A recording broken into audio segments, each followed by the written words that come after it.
kis leány fut át szivárvány alatt, ahol az ifjak alkonyatkor szerelmet vallanak, ahol az erdőben két öreg tölgy egymásnak bólogat, ott még egy csepp emberség maradt.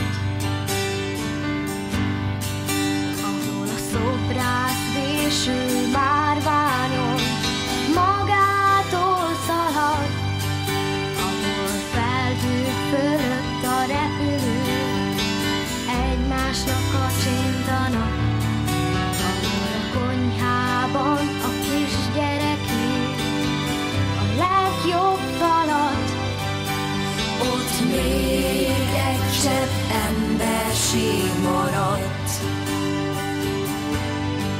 Ahol a királyok mindig igazat mondanak, ahol a gazdagok szegénynek kenyeret osztanak, ahol az utolsó ölelésben őszinte a vigasz, ott még egy csepp emberség maradt.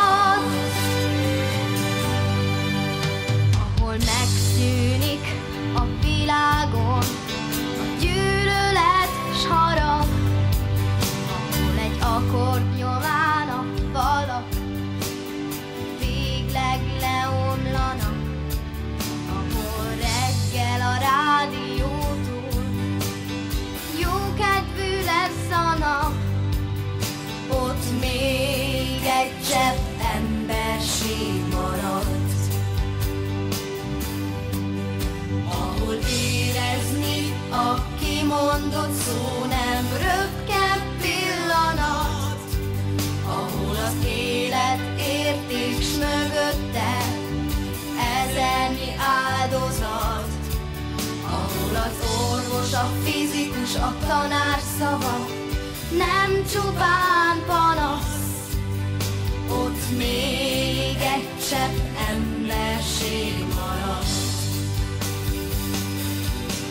Ahol a publikum s a színész együtt várja a tavaszt, ahol a költő tudja, a kő marad s a víz szalad, ahol az utolsó esélyünk a kimondott gondolat, ott még egy csepp emberség maradt.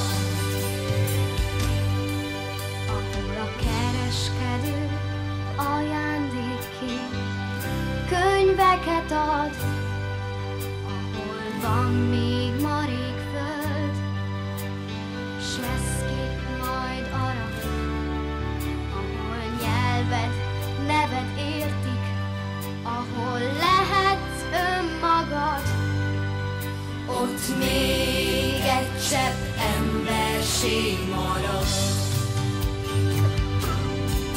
Ahol a szeretet hívja, hozzád vezet, soha le nem szakad, ahol a szavak szállnak az égbe, ahol a lélek szabad, ahol mécsesek égnek a szellemért, ahol őszinték a szavak, ott lesz a mi temetőnk, hol egy csepp emberség marad.